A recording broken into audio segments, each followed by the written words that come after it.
And we are live. Hello, hello, hello. How is everybody doing?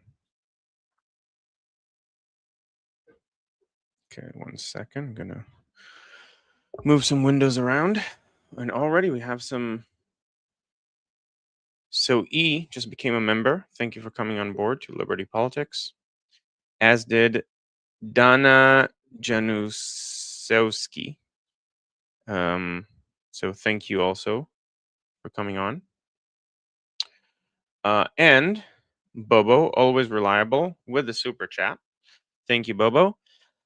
How harmful is the CIS letter to Trump? So before, you know what the CIS letter is, and I know what the CIS letter is, but do you want to clarify why do you think it's harmful to Trump specifically? I can say why it would be harmful to Netanyahu or to the Israeli government, but why? What makes you think it would be harmful to Trump? So I'll wait for Bobo to respond. Okay, I mean, so far people are coming in slowly.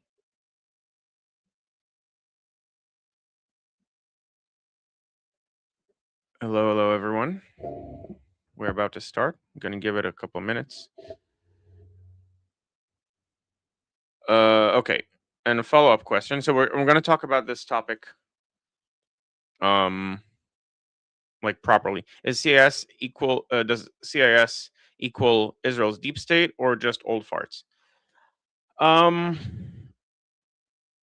It's sort of something in the middle. So okay, so first of all, what is the CIS? Before we get into other news, what is the CIS letter? So the Commanders for Israel's Security is a group of security officials from the past that come from Israel's security establishment.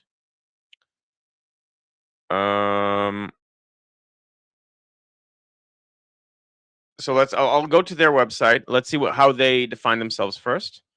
About us. Okay, so I'm on their website. Commanders for Israel's Security is a movement of over 550 retired IDF colonels and generals, as well as Mossad, Shin Bet, police, NSC, and diplomatic corps equivalents. And our mission, in fact, CIS prides itself on the fact that our members are all volunteers who seek no reward beyond the knowledge that they place their experience and expertise at the service of securing our country's future for the coming generations. Our members are committed to securing Israel's future as the strong democratic home of the Jewish people. And this is the key. CIS views separation from the Palestinians, leading to an eventual two-state solution, as a most essential condition for a secure future, and is convinced that the continued slide towards a one-state reality jeopardizes that vision and must be reversed. So, buried under all that is essentially this is a group of people who really think that the two-state solution is a necessary condition for the security of Israel. And as such, it's essentially a political organization of former security officials. The reason so many security officials have a very strong political opinion could be one of two things. One, anyone who's an expert on Palestinian issues eventually ends up coming to the conclusion that the two-state solution is the right one. That's what I used to think. That's the way I used to say, well, all these security experts hold the same opinion. And then I learned a little bit about how bias works, expertise, funneling works, meaning how is the self-selection within these organizations works. And so it's not necessarily that if you're an expert, you must believe in a two-state solution, but instead, as a precondition to becoming an expert, like a high-level official, you must believe in the two-state solution. And that's true for many points of expertise with regards to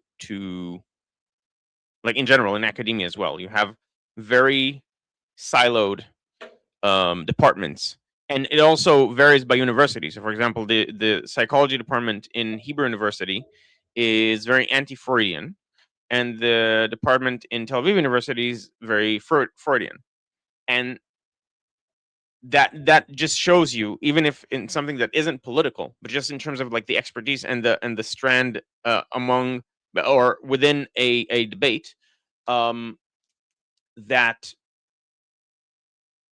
these things are more political than anything else.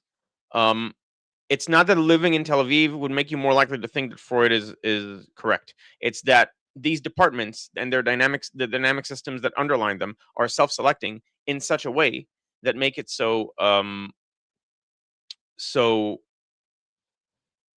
you have all the experts agreeing with each other, not because that's the expert position, but because in order to be considered to get the certificate of being an expert, you must hold that position. You must pre-hold that position. That doesn't mean it's wrong. By the way, it just means that unfortunately, when you have our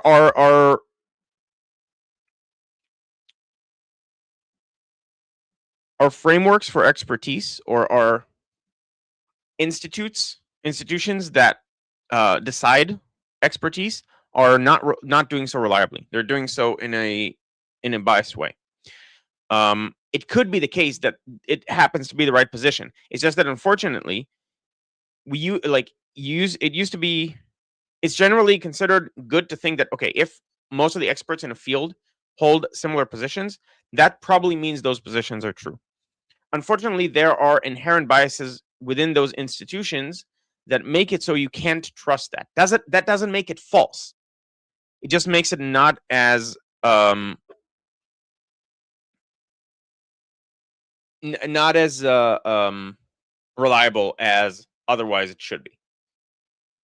So, going back to your question, and giving background to the people watching, the CIS letter to Trump is a group of this organization that's pro two-state solution sent a letter to Trump before Netanyahu came, saying we, a bunch of experts in security from Israel, are saying that the West Bank violence is destructive. It's more destructive than a bunch of other stuff. I don't remember the exact phrasing, and it was also sensationalized. Like, people misquoted it. I think it's just irresponsible to do. I mean, I understand. Okay, you have a strong position that Israel must leave the West Bank and have a two-state solution as a prerequisite for Israel's security. But sending a letter right before Netanyahu is coming to talk about Iran, it's not even talking about the West Bank. Like, the topic isn't the West Bank. It just, all it can do is derail the conversation. Now, Bobo asked me, how harmful is the letter to Trump? I don't see how it would be harmful to Trump specifically. So if you can explain why you think it would be, I'd love to know.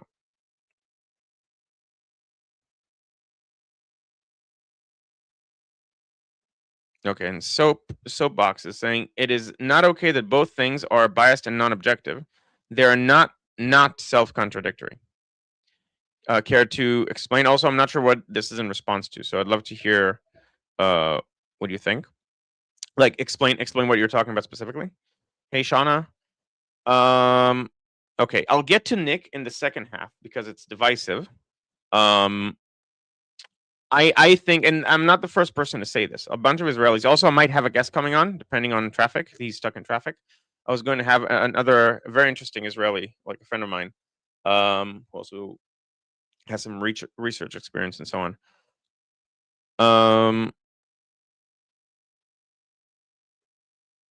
Oh, sorry. Because so people are tell Nick we're not taking him until he gives us back our menorah.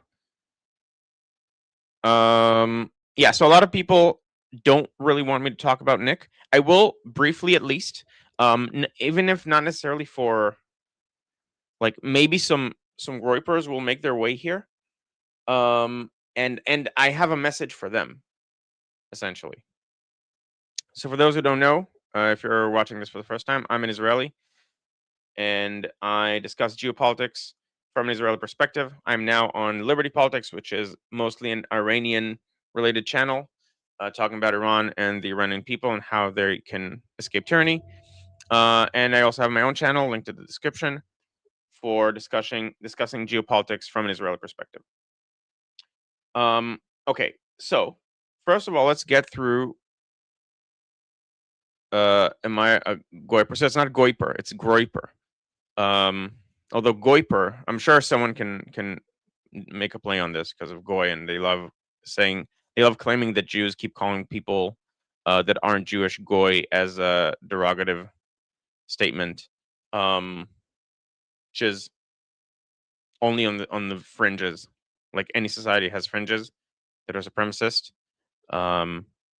as do the Jews, but it's not. People like to point to Ben Gvir as if he is representative of Israel's society. He's not. Okay, so a few interesting news items since my last stream, which was 2 days ago. Naftali Bennett has called, I think I mentioned this last time. Oh, Amberly's here. Hey, Amberly. Naftali Bennett, who is one of the people, one of the people, at least ostensibly wanting to be prime minister. Practically speaking, I don't think he has a chance. Yeah, this is Naftali Bennett. He is the leader of likely the third largest party after the elections.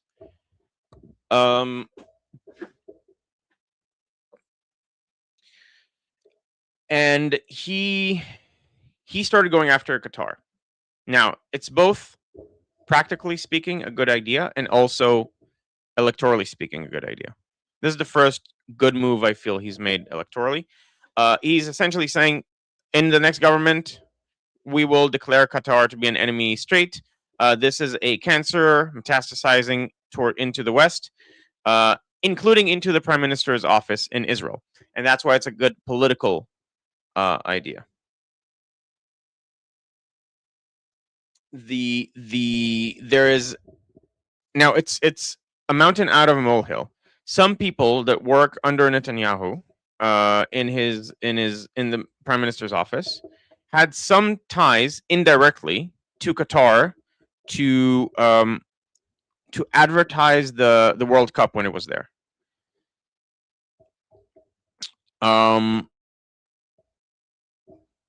And that's the story, and people are making of it more than it is for political reasons. To say that Qatar has infiltrated the prime minister's office and they're in cahoots with Netanyahu. They paid him off, and that's why he's doing things to support Qatar, like bombing them. And that's why, like, practically speaking, if you look at actions, there's no way you can look at the actions that the prime minister's office has been taking over the last 3 years since October 7th and say that, oh, they're clearly bought by Qatar. Now, there is one thing that arguably, that you could argue they took Qatar's point or position, and not necessarily for legitimate reasons, which is who is in charge of the negotiations about the hostages. Who's the mediator? Is it Egypt or is it Qatar? And some people within Netanyahu's office pushed for Qatar to be the mediator. And you could argue, okay, well, they have a conflict of interest there because they used to work, again, indirectly, but they used to work for Qatari interests. There might be, maybe something more will come out of it. I heard some rumblings, like, we'll see. There is a trial ongoing now for that, for those people.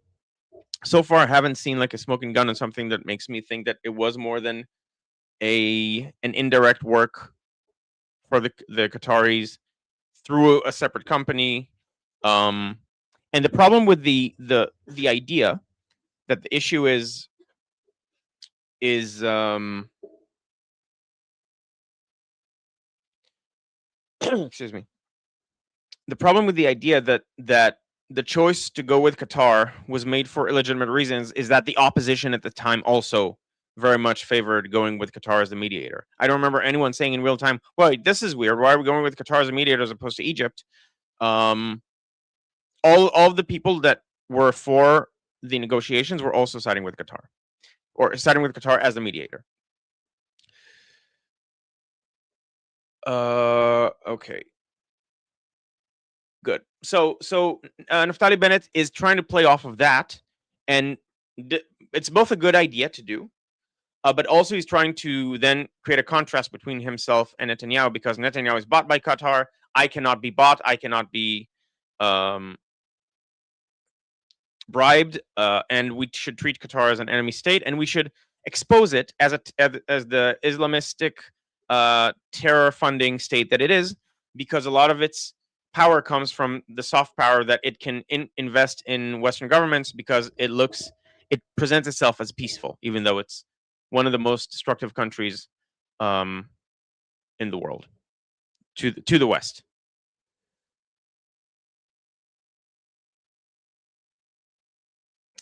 Okay. So someone in the chat is saying, B Sendall, damn, you clock out of the Iranian Revolution for 5 minutes / months, and all of a sudden Armin is some American guy with a very nice beard. Love that for us. So I'm not Armin. My beard is okay at best, and I'm also not American. So you got all three wrong. I'm Israeli. I sound American. I know I sound American. A lot of people don't believe me when I say I'm not American and I've never been to America. But yeah, I'm Israeli. I have the Israel corner of Liberty Politics. I settled Liberty Politics to have some Israeli content. And welcome aboard. So this is, I talk about geopolitics from Israeli perspective, sometimes also about philosophy, epistemology, and stuff like that. Okay. So people are saying, yeah. So Sean is asking, isn't Egypt kind of worse though? It depends. So it's really it's apples and oranges. It's not something that's very clearly you should go with Egypt as opposed to Qatar as the mediator. Egypt is less pro Hamas. Like Egypt has less direct ties with Hamas, and it's anti-Hamas, and that it didn't let Palestinians cross from Gaza to Egypt during the war because it was afraid of the refugees being Muslim Brotherhood, i.e. Hamas, and therefore taking over parts of the Sinai or increasing the Muslim Brotherhood's power in the country. And so they're against them, but at the same time, they also don't have as much leverage against them, because the Hamas leadership, at least at the time, it's still the case now, but they said that they kicked them out, and I think they didn't. Now they're back, and I'm not sure exactly what's going on there. But the Hamas leadership lived in Qatar. They were able to and eventually it worked. Like at the end of the day, because of both Turkey and Qatar agreeing to the Trump plan, that's what got all the hostages released. Like getting on board with Trump's plan. That was the thing that got the hostages released, and I don't think Egypt would have had the same kind of power over Hamas. So Egypt is more anti-Hamas, and it has positives and negatives when you're trying to negotiate a ceasefire or a hostage release. Okay. All right. So people saying they don't trust Bennett. So Bobo is saying Bennett sent a government with the Muslim Brotherhood. Yes, technically, I always say it's more complicated than that, because Mansour Abbas is, at least on the surface, trying to distance himself from the Muslim Brotherhood. But like, it's not as bad as it sounds, but it is still pretty bad. At the same time, Netanyahu also wanted to sit with him. The only reason that didn't happen is because Smotrich refused, said, like, this is not going to happen. I'd rather go to another election. At the time, he was presenting himself as this revolutionary Arab leader who's willing to deal with non-Palestinian issues, just improve the lives of Arabs in Israel. And as a result, he was seen as like someone who's practically speaking, um,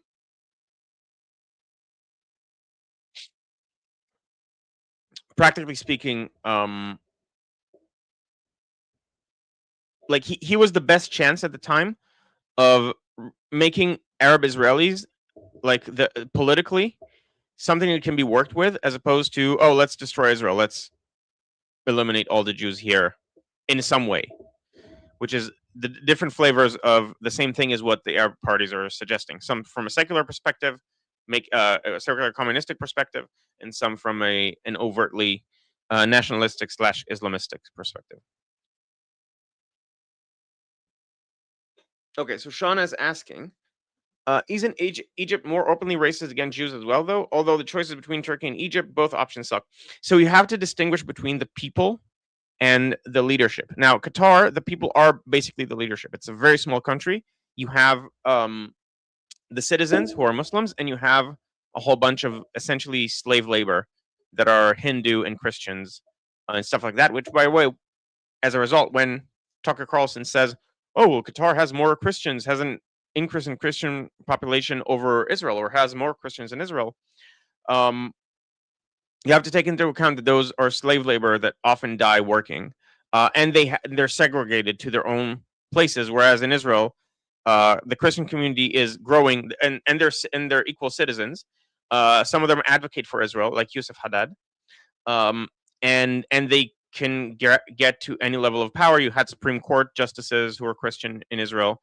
A Christian Arab Supreme Court justice in Israel put a sitting president behind bars. Uh, so so you have to distinguish between the people and the leadership. In Qatar, there's no difference. In Egypt, you have a practical military dictatorship of a leadership. Practical as in pragmatic. So they're pragmatic, and so they know that they require Israel to stay to prevent their economy from collapsing.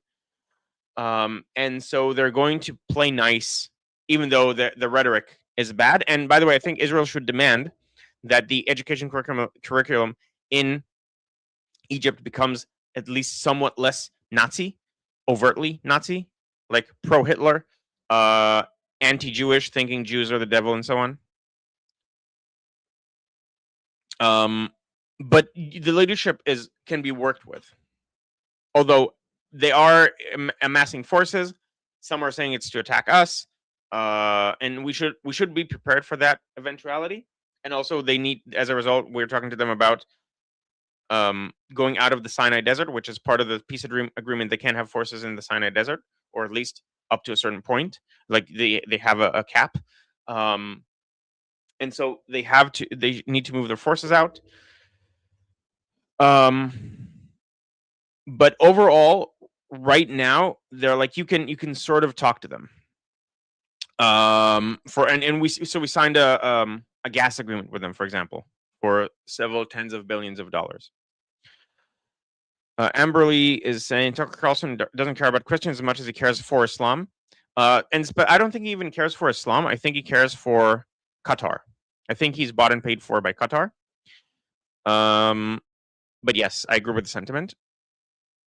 In Qatar, Christians are slaves. In Israel, Christians have a higher income than most Israelis. Big difference. Yes, that is. I remember seeing something vaguely about that statistic. Yeah, like it's night and day. Christians in Israel are equal citizens. In theory, you can have a Christian prime minister. It just hasn't happened yet for demographic reasons. Although I think Yusuf Haddad, theoretically, I can see a way where if he plays his cards right when he goes into politics, he's very clearly going into politics, into internal politics in Israel. But if he plays his cards right, he could be a major political figure in Israel. I don't know if he could quite make it to prime minister just because of the way the parties work, but he can be, at the very least, a prominent minister.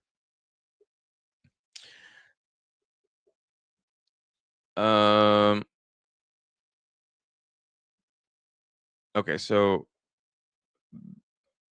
B Sendall. I think it's unfair to call any single population racist overall. It always turns out badly, as far as I know. So you can, I mean, you can look up opinion polls in Egypt about Israel, and about Jews, and it's like it's 90+%.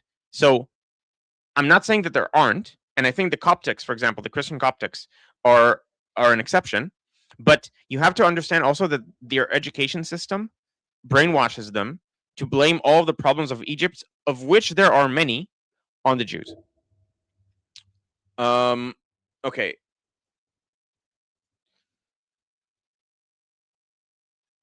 Another question by Bobo in a super chat. Thank you for the super chat. Why don't the elite take Mordechai Kedar seriously? It's a good question. He's a very prominent. So Mordechai Kedar is a very prominent Middle Eastern scholar. He's right wing. He came up with the emirate solution for Palestine, the 9-state solution, as it's called, where you have municipalities. So because the Palestinians have, they don't intermarry between cities, it shows you that they're not really a people, like a proper people. They're tribes. And so each tribe can govern itself under Israeli umbrella with, with autonomy and sovereignty, except like don't incite violence. That's the only thing that we demand of you. But they have like their own autonomy. They're citizens of their own emirate, much like the UAE is a conglomeration of several emirates. So you can give each municipality autonomy and annex the rest, annexing a few tens of thousands of Arabs in the process and giving these people total autonomy. And that's his solution. I think it's an interesting. I gave up on the 2-state solution as currently framed, just because I don't. The Palestinian Authority is corrupt and uses the Palestinians as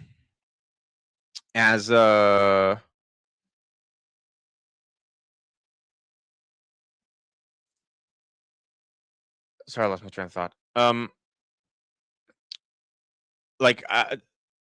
The Palestinian Authority is corrupt.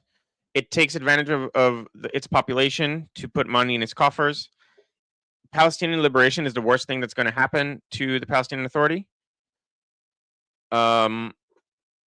because then it won't have justification for mooching off of the EU and other donations.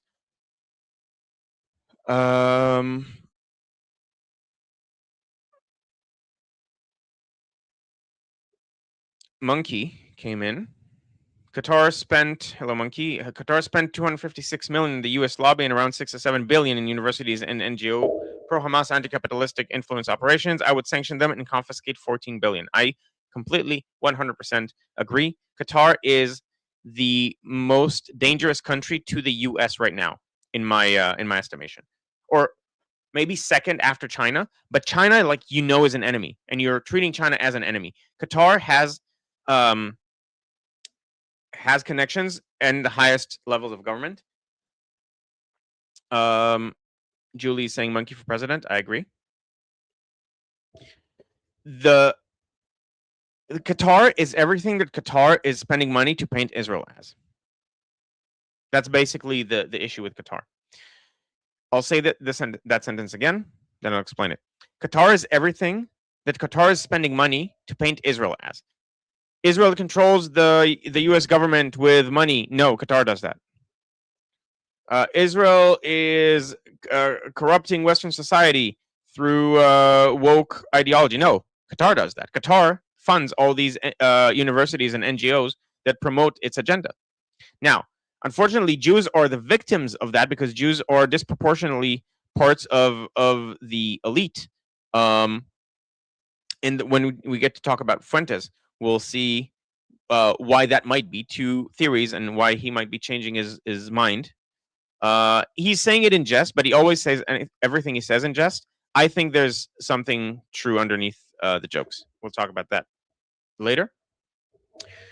So because Jews are disproportionately part of the elites in the West, they are more susceptible to the indoctrination that the elites in the West are undergoing, and so they end up becoming wokeism. So you see, oh wow, there's way more Jewish representation among the people pushing this stuff. Yeah, because there's way more Jewish representation among the universities compared to their part in the population, and they're being brainwashed by Qatari money to be against the West.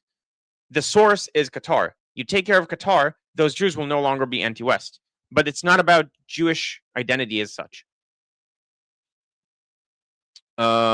So Soapbox is asking, Guy, what are your various icons on the wall? We take 2 minutes to explain. This is not my wall. I'm at my in-laws for the next month or so before we move into our apartment. It's being prepared. It's going to be ready in September.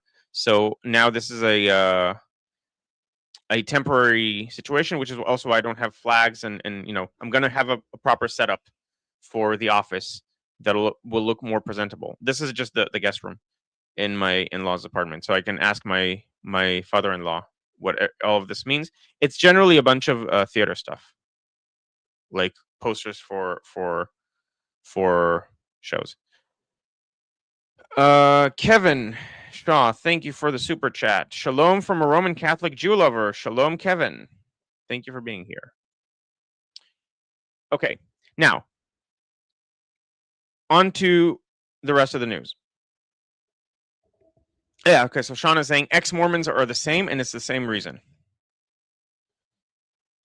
So yesterday, Trump and Netanyahu met right after Trump met with Zelensky.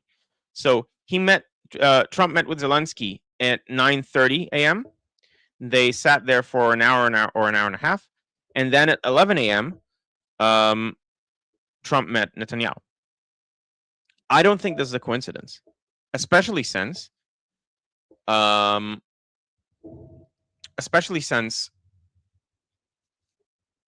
Ukraine recently happened to get involved in the war with Iran, and Ukraine has a lot of interests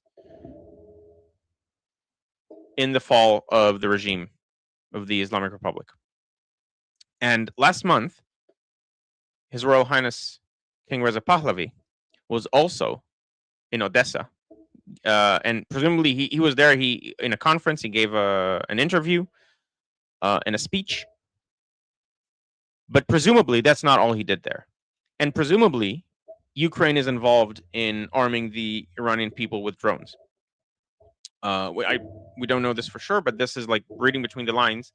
This appears to be something that's happening. So, how did the meeting go? So Netanyahu was in the U.S. talking with an expanded forum, meaning the room had him, some aides, Vance, Hegseth, Rubio, Trump, and I think maybe Susie Wiles was there. I hope she left the room like for the actual meeting, but she was at least there for the photo op. And Netanyahu said that this was the best meeting he has ever had with Trump. That's hyperbole, and you could argue, well, he's just saying it for internal reasons, internal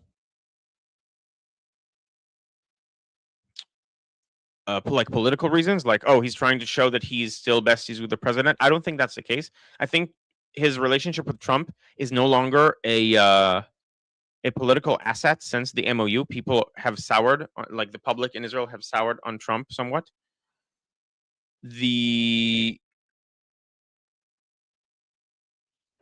Okay, so Soapbox is saying this is highly relevant. Oh no, Ukraine has been involved quite a while. People do not know this, but I can explain a bit more. Yeah, so I have reasons to think so as well. I don't know for sure, and I would imagine that this would be classified. So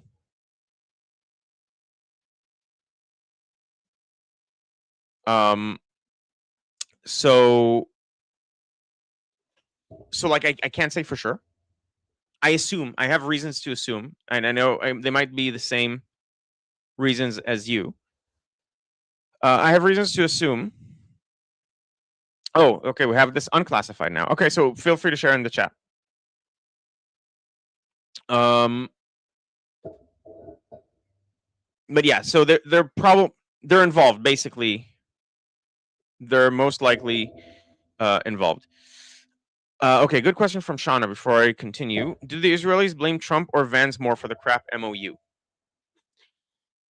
It depends on how involved you are, because a lot of people don't know the intricacies of like internal American politics, so they know the Vance is a vice president, but a lot of people just, oh, Trump signed a surrender deal, he's so weak, and so on. And even like the people who know put the onus on Vance, but at the same time, Trump had to sign off on this, and it wasn't just Vance. It was Vance, it was Kushner, and it was Witkoff. So um, I think it was a mistake. I think they gave them too much optics wise, even though they knew it was likely not going to move on to any other phase. But I think they should have demanded more on the optics. I guess they got stressed because of the trying to clear out the strait. Yeah, a monkey saying, so back to Netanyahu, if there will be a regime change, it would be the best meeting he's ever had, period. Absolutely. And that's what we're all hoping for.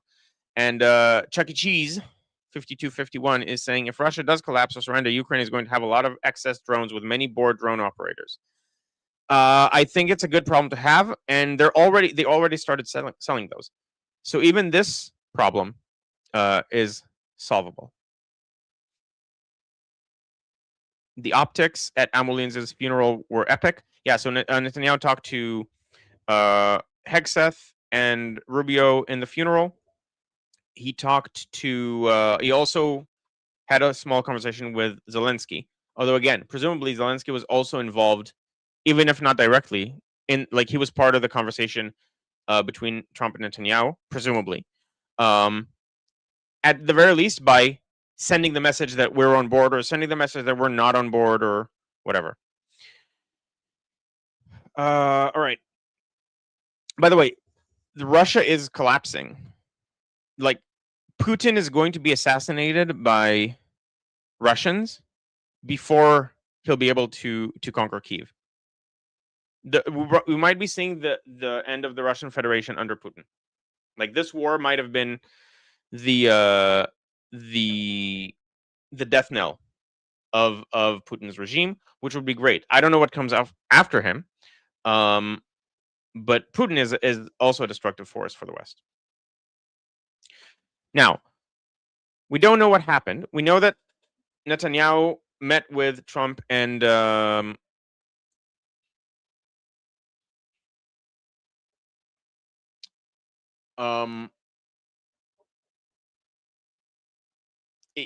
Netanyahu met with had the larger meeting. Apparently, he also met one-on-one, face to face, like a private meeting with just Vance. And today he's going to sit with Hegseth. We don't know what this means. I know that some officials in Israel have been clamoring for a chance to sit one-on-one with Vance to sort of straighten things out and create a better relationship for the future.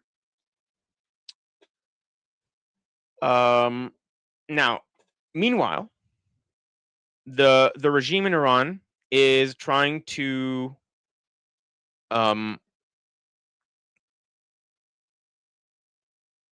to rearm. They're getting around 400 RPGs, anti-missile, anti-aircraft RPGs from China within the next few weeks. So presumably, if you want to do something now, you do it before that happens. At the same time, we've had some fire exchanges recently. The Iranians are still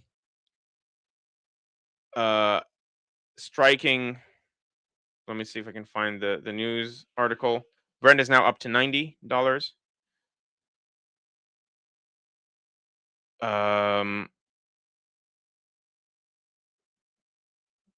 They struck the base in Jordan, a surprise strike, and they barely managed to get out with no one harmed. And the Saudis and Americans, in response, struck, or that was part of the response, struck Hashd al-Shabi in Iraq, and there are at least 20 killed and 32 injured in these strikes. Meanwhile, yeah, so Sean is saying that's smart on Israel's part in case Vance ends up president, God forbid. Yeah, we all hope for Rubio.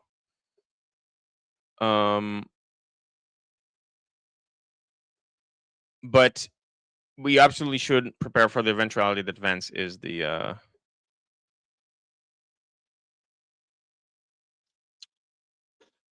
even if he's the new president, the next president. So Chuck E. Cheese is saying, problem is, I don't know if Vance is going to allow Israel a way to change his mind. It was made up before the TPUSA speech. I really don't know what Vance's internal thought process is. I believe him when he says he's moderate on Israel, but moderate is like between the people who are very pro and very anti. He's like neutral. He's like, okay, Israel. I think it's a wrong position to hold if you're American because of everything you're getting out of Israel as the one proper ally that the U.S. has that isn't mooching off of the U.S. And especially it's even the small claims for mooching are going to become moot once the new MOU is signed, where Israel is gradually replacing direct military subsidies for buying American weapons with R&D. So just joint development of weaponry. Okay, let's see what we have before I move on to the next topic. But it seems like a bunch of preparations are happening right now, and the meeting was said to be very good. They brainstormed some ideas for what to do moving forward, and they seem to be all on very much the same page. Whatever that is. We don't know what that page is and what it includes, but they seem to be on the same one. So Grease Monkey is saying Israel lobby is 0.7 million. APAC US citizens is 95 million. Together, less than the dentist lobby. Israel couldn't control gingivitis with this kind of money. Exactly. The Israeli lobby is pitiful. It should be way more. You need to invest in influence to contrast the influence that the people who hate you are buying. You have to do it. Another one from Grease Monkey, by the way, great channel, going in depth on American politics. I believe both North and South, right? Because you speak Spanish. But correct me if I'm wrong on this. The MOU let us make a legal framework and escrow accounts to take the regime's oil sales and use them for whatever we want. For example, transitional government and compensation to those they attack. Yes, so in hindsight, the MOU was probably a good move. I think the way Vance sold it, and I think the way Vance panicked about it failing, that's the problem with the MOU. Kushner should have never been involved. So Sean is saying Kushner should have never been involved. It made Americans skeptical, and it was a bad deal. Although I'm going to put Monkey's channel link in the description. And for those who are on Liberty Politics, also, I'm going to put it's in the description, but here's my channel as well. And by the way, you can join our discussion group where every Monday I lead a discussion group. Q&A, you can ask me anything you want. And there's a daily discussion groups with Armin, and I highly recommend joining. I learned a lot of interesting things from those discussion groups, and also ended up with this YouTube channel through there. So you might have a chance as well. Okay, and BS and all, thank you for the 30 joules, and again, saying W, flower and W. Soapbox is saying, absolutely, Russia is done. I watch these analytics daily, sir. There is no survivability here. Yes, absolutely, I agree. And I like Paul Warburg. I'll put his channel in the chat. for really in-depth analysis on the war in Ukraine. Now he's biased towards Ukraine, but I think he's just right. Like his analysis strikes me as correct. Grease Monkey saying the problem with JD Pence is that he is pro Qatar, pro Pakistan, not neutral. If you're pro these two and neutral in Israel, you add up to being anti-Israel. Is he pro Qatar? I don't know if that's true, but if you have, like, I've never heard this, but I believe you. So if you have specifics, I'd like to see them.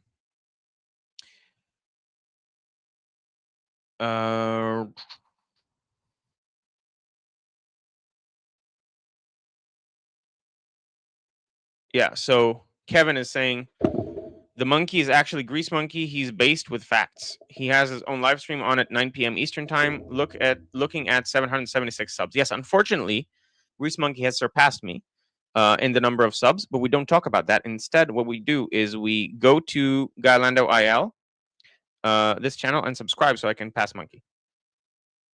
Because he started after me, and then he took over my my slot with Armin. That is right after this stream. By the way, after this stream, go watch that stream. And so he essentially stole subscribers from me. That's how I see it.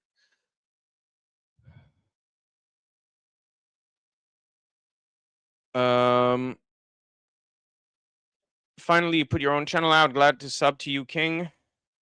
Armin picked you for a reason. Love you, King. Thank you. That's very kind of you.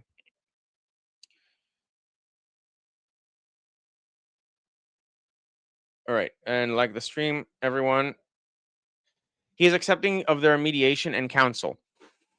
I don't know if that's him specifically, or because that's the American administration at large. Like the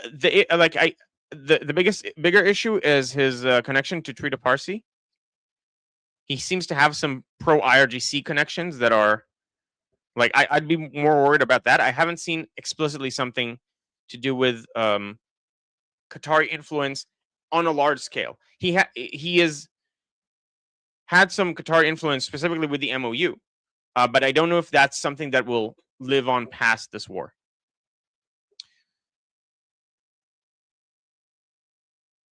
All right. Monkey guy's coming for you. Yes, I'm. By the way, I'm a higher like evolutionary level, so it's ridiculous that he has more subscribers than me. I'm what he becomes in like a few million years. Um.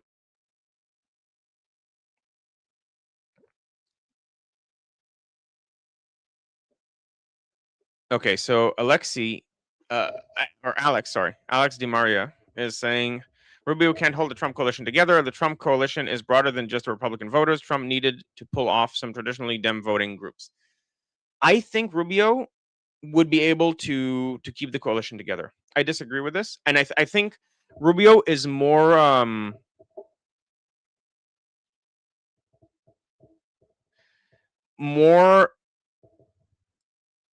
favorable in the eyes of independents than Vance is, and I think Rubio would be able to keep the coalition together. Like I assume you're talking about, for example, the unions and stuff like that. I don't see the Democrats doing anything there that would take them away from their new Republican home. That's my position. By the way, I hope to have a guest coming on soon, depending on the traffic. So Monkey is saying, I'm on here 8 hours a day. Don't feel bad because you have a life and I don't. You're getting the better part of this deal. We'll see. I mean, if you become a millionaire through YouTube, you know. Okay. Shauna with the real question is, which of the three has the best beard, Monkey, Guy, or Ali? I don't.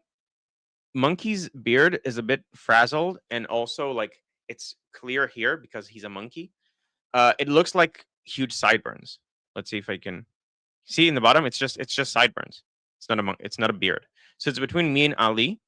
And I said earlier I have an average beard. So I think Ali takes it.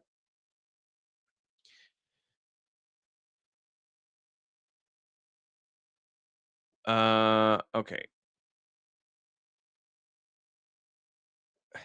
Love the fake rivalry between all of Armin and his army. Lol, you all have good insights and help us understand. This is not fake. I despise Monkey. Monkey is horrible. How dare you call it fake, this feud? But yes, he does have good insights. We all know Armin wishes he was Israeli. Yeah. He has stated so multiple times. So Alex is saying traditional Republicans like Rubio have shown no ability to pull together the same winning coalition Trump did. The thing with Rubio is, so I would agree if it was Ted Cruz or DeSantis, I would agree with you. I think Rubio has managed to pull himself to a position that is like in the center between the classical Republican and Vance, and I think that is the winning strategy. Because he slightly shifted economically. He is still pro open open markets and trade, but he also has some. He calls it common good economy. You can look it up. I don't want to talk about it too much right now.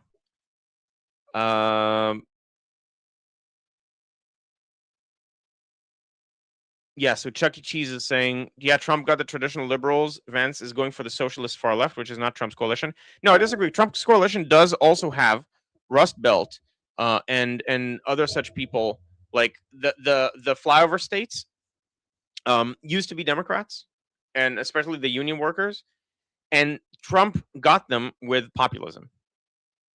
Amir is saying Javid Rubio. I just think that Vance is able to do it as well.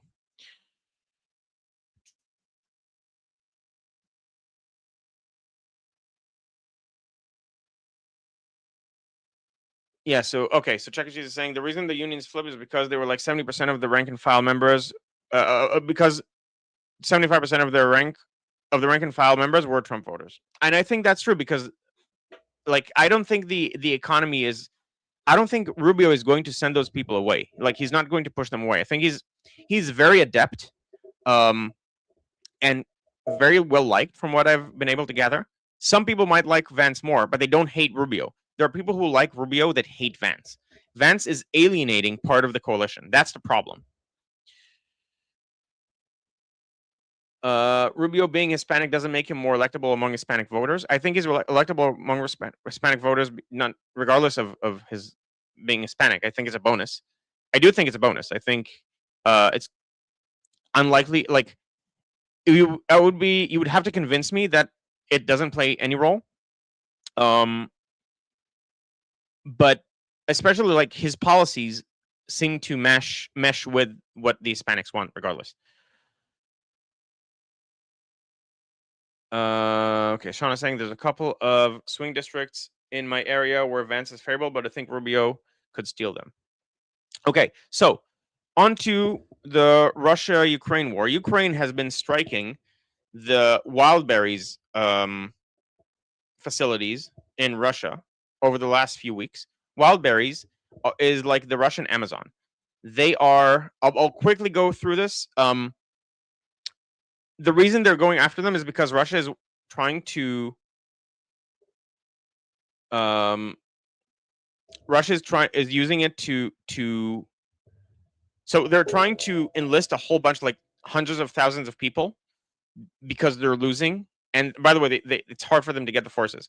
They're conscripting. They're doing a whole bunch of stuff, but they're losing resources fast, and they're using Wildberries to supply them with certain munitions and supplies and stuff like that. And so, as a result, Wildberries became a legitimate military target, and so Ukraine is bombing the shit out of them.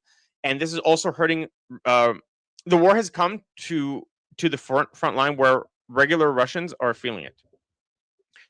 And that's that's a shift that has not happened before. And now you have a bunch of videos of people say, "Oh, why are we in this war?" Where they didn't care before because it didn't bother them. It didn't get to them.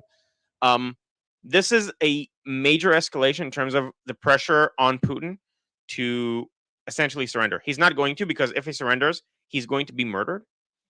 But but like he's going to lose.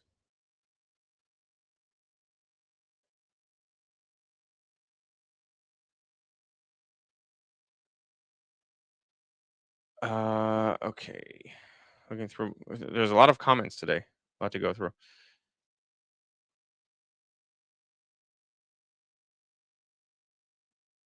So Will is saying, Chuck, you don't think Vance is actually doing Trump's bidding? He just does shit on his own, and Trump is okay with it.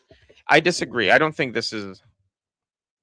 I think everything is signed off on and is based on what Trump wants to do. Trump chose to give Vance the lead on the MOU, and I think Vance did a poor job on certain aspects of it. Not all of it, but certain aspects of it. Okay, there's some Rubio love. Vance's speech in Munich was great. I think Rubio's speech the following year was better because he got them to clap for saying the same thing, and so they're more likely to listen.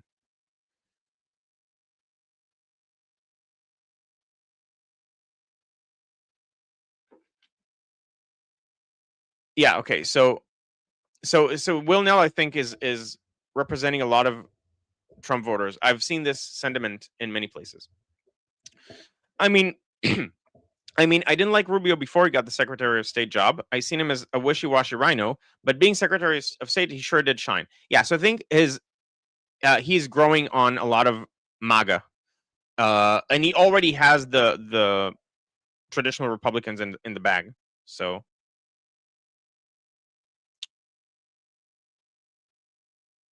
okay. Monkey is saying the support average Christians have for Jews is astronomically underestimated. 1 of 10 Christians in some large denominations. It's 1 in 20, very low. This hurts Vance. Also, most Latinos like Marco. I think 1 of 10. You mean are anti or like against Jews? I think that's what you're trying to say, right, Monkey?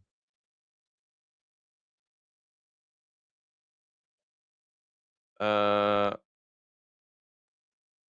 yeah. So wild berries is 45% of all Russian online purchases. You guys are writing way too fast. It's hard to get to everything. Okay. Also, Guy, I may disagree with you on Rubio because I can tell you understand the American electorate better than a lot of others. I appreciate it. Thank you. Between that, like for some reason, I got really obsessed with American politics, and between that and my accent, like it's really hard for me to convince people that I'm not American. Neither are my parents, and I've never stepped foot in America. Um, but thank you. Uh, okay. Oh wow. Okay. I know where the comments are. What the comments are talking about, and I'm way behind. I need to step it up. Yes, 1 in 10 is anti-Jewish. Okay, good. Are there any videos on this channel or on your own or any others you can recommend that will help me fully understand the war in Ukraine? So again, Paul Warburg does a lot of good stuff. There's a Telegram channel called War Translated that has some on like ongoing updates. But for the large picture, first of all, it changes by the month. So if you watch a video from a few months ago, it's no longer going to be relevant.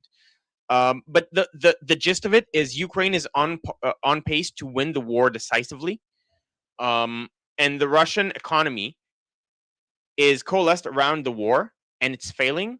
And like they're even if the war stops, they can't stop the war because their economy depends on the war continuing or on some war continuing. They have become a war economy, um, and they lost a lot of their young working age men because their strategy is we don't have a strategy. We're just going to throw a bunch of meat into the fire and hope it goes well. And the Ukrainians are way more adept. They're using robotics. They're using AI. They're using drones, and so they're way more. And they're also now their pace of production of drones is higher than their usage, so they can actually sell them to certain people in the Persian Gulf. Both sides of it. Some of it presumably is covert, but take that for what you will. Okay. What the fuck if Nick? Yeah, I'm gonna get to Nick Fuentes in a second. Latinos like Jews, but many Latinos also have populist views, especially Mexican Americans. Alex is saying. Um, yeah, I think you're overestimating Rubio's standing as a rhino or as a traditional Republican. I think he has managed to switch to being very liked within MAGA, and also like the hard corners of MAGA.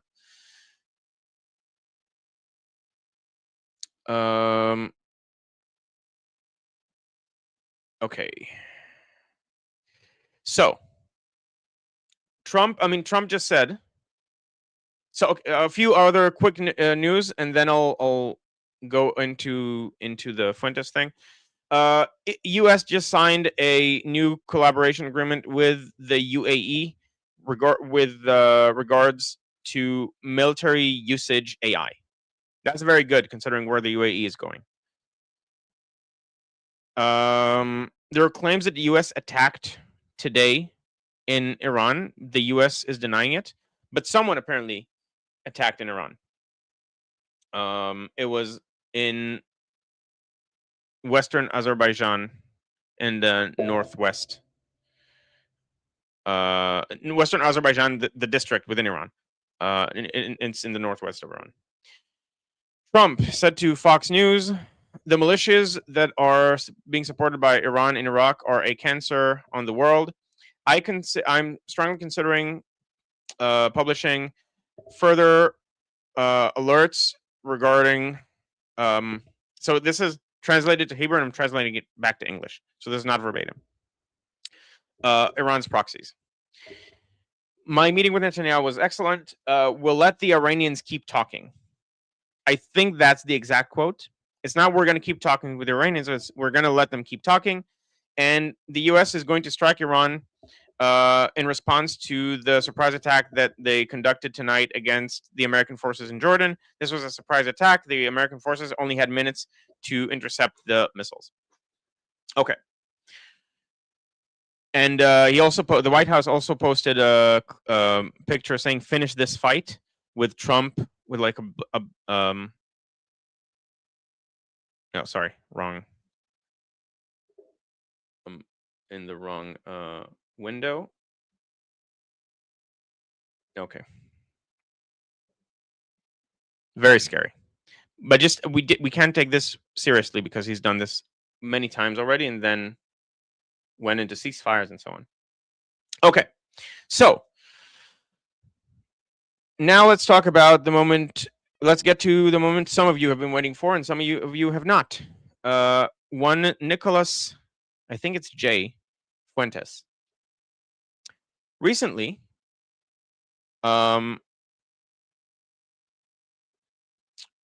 Fuentes has been accused of being Jewish by Sneeko, whom he asked to be deported, by Dan Bilzerian, who is also Jewish. By the way, Sneeko is also Jewish.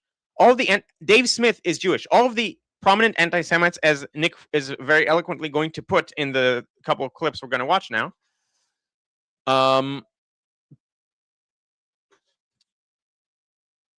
like the most prominent anti-Semites are Jewish. So we even cornered that market. We became prominent even in the anti-Semitism sphere. Okay, so let's watch a couple of clips of Fuentes. Hopefully, my friend will be able to come here. He has some interesting takes on Fuentes, and then I'll say what I think and why I think actually Israel is the solution to a lot of this for many of these the fans. I mean, the Groypers and the disillusioned young men. Oh, wait, is it not the clip? Oh, I need to go into Facebook. Okay. That's unfortunate. And also, I think, could be wrong, but I think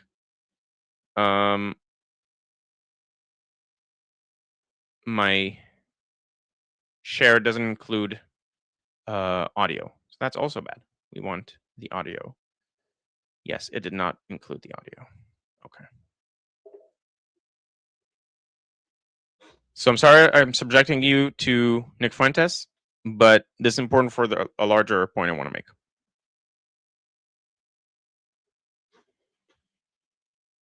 Why is it? Oh, okay. The audio is just off. And also to avoid double sound, I'm going to put on earphones.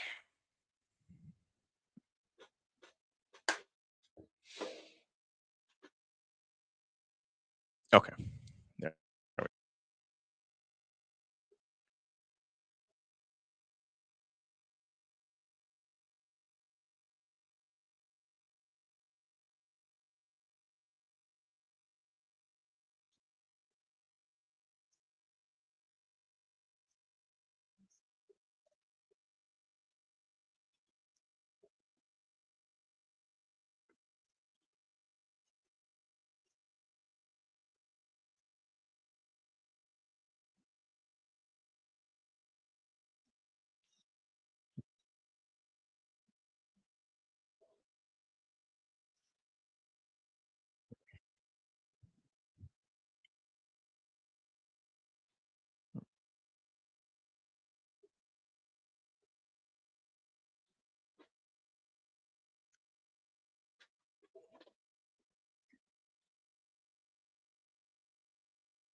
Shabbat is Shabbos Kestenbaum. He's like a prominent young right-wing Jewish person, for those who don't know.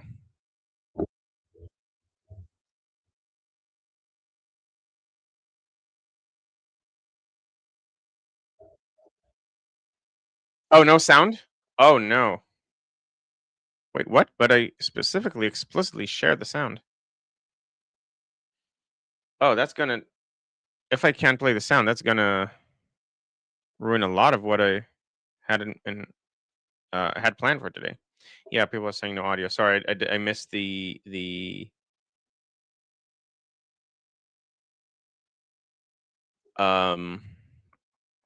missed the comments. I'll try again. I'm hearing the sound, and you should be able to hear the sound as well. I don't know why.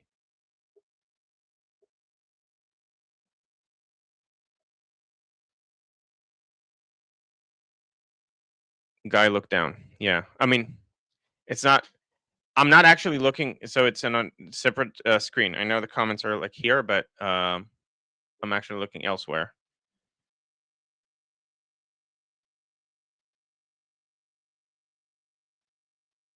That's a very good point. Very interesting. Tajik Macron sent $20. Chad is one letter away from Chad, and the only thing that changes is you. Oh. Can you hear this now? Can someone please confirm in the chat that the audio is now working?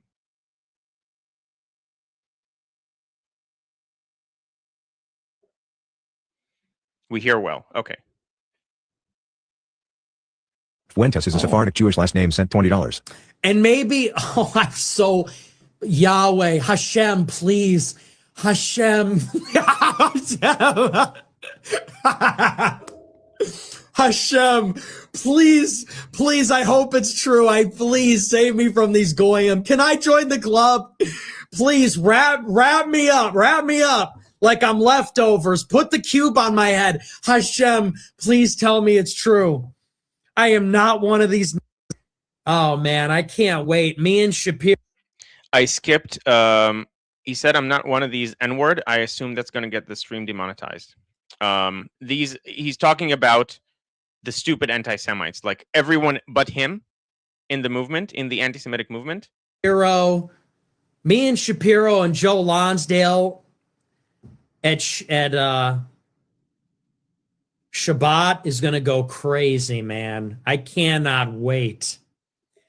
It's not, you're not a traitor if you're one of them, you know?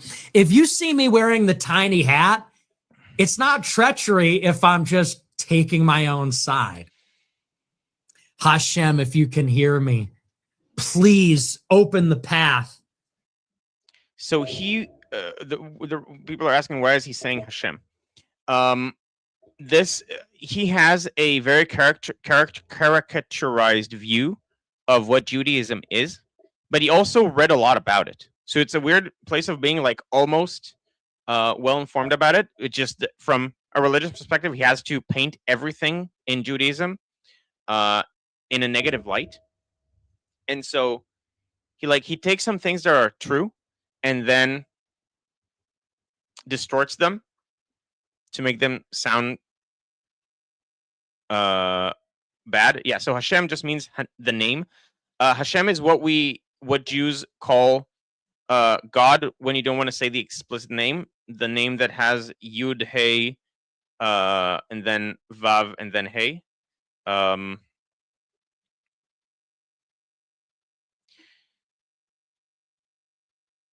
That is wrongly called Yahweh. That's not the actual way to put the vowels on it. It means was, is, and will be in like one word. Okay, so Monkey is saying it's not demonetized when he says the N word. Yeah. So we don't want to say the explicit name, so we just want to say that we say the name Hashem. Remember the word Hashem, by the way. It's going to be relevant for the next thing I talk about after Fuentes. No, just kidding. It's obviously a joke. I reluctantly accept my leadership over you people. Yeah, seems very very happy with that. So he is trolling. To be clear, this and the next two clips I'm going to show is him trolling. He has not converted to Judaism yet. But this trolling is very clearly coming from a real place of, oh my God, my movement is full of morons.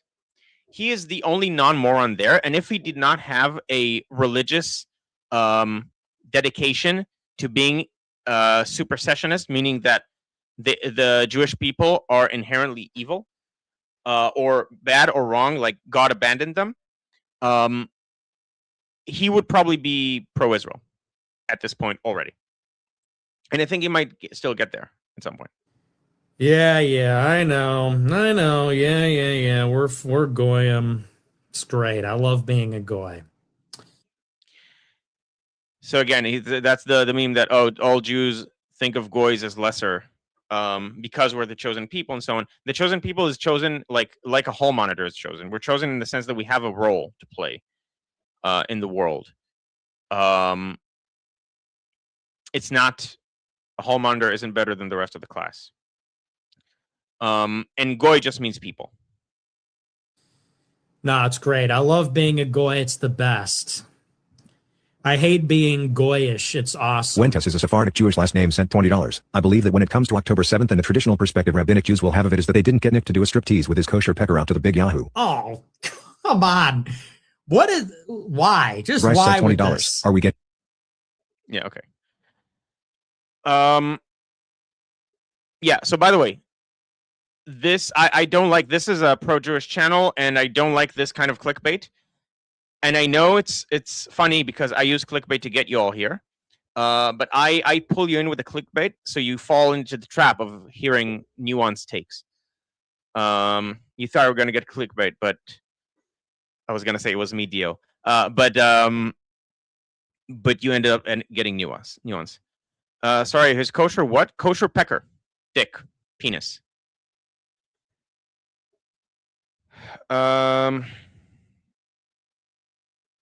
Okay, so that's the first clip. The second clip is this one. Oh no, it's opening in a separate app. That's not what I want.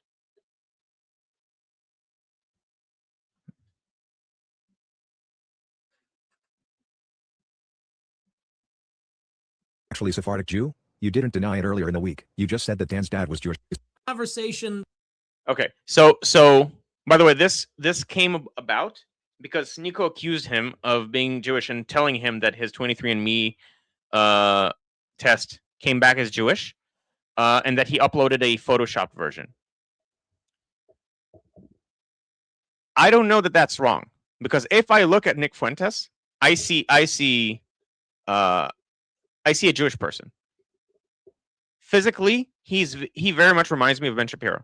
He's small of stature, and I say that as someone who is also vertically challenged. Parentheses, because I'm Jewish. He speaks fast, and like he just strikes me as Jewish. I don't know. So I might believe Sneeko on this. But this is what started this whole thing. That's just what happens. Dixie Grower percent $20. Are you actually Okay? So actually, before I go, so BS and all. Saying I actually find it difficult to emotionally deal with how nice Jews are to us goys. It feels wrong to get so much appreciation for basic human decency. Yeah, so that's the